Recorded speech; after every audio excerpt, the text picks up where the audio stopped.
Hi friends, welcome to Mithran diaries YouTube channel. ఇవాళ మనం ఒక అల్లరి కాకి పిల్ల కథ చెప్పుకుందాం. ఒక ఊరిలో ఒక కాకి పిల్ల ఉండేవి.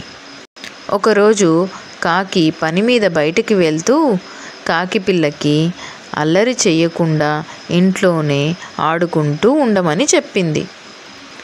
కాకి బయటికి వెళ్ళగానే కాకి పిల్ల ఇంట్లోకి పరిగెత్తుకుంటూ వెళ్ళిపోయింది.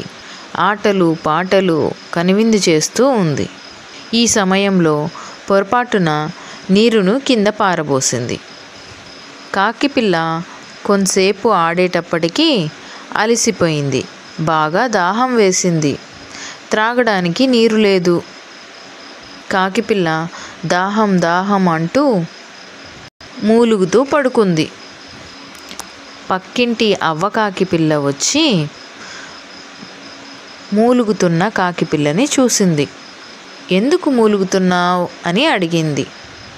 కాకి పిల్ల బాగా దాహంగా ఉంది, నీరన్నీ కింద పోయాయి అని చెప్పింది.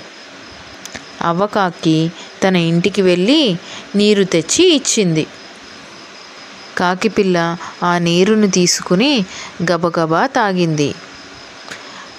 అయ్యో, నేను నీరు పారబోయకుండా ఉంటే ఎంత బాగుండేది అని అనుకుంది ఆ అల్లరి కాకిపిల్ల. నీరుని జాగ్రత్తగా కాపాడుకోవాలి.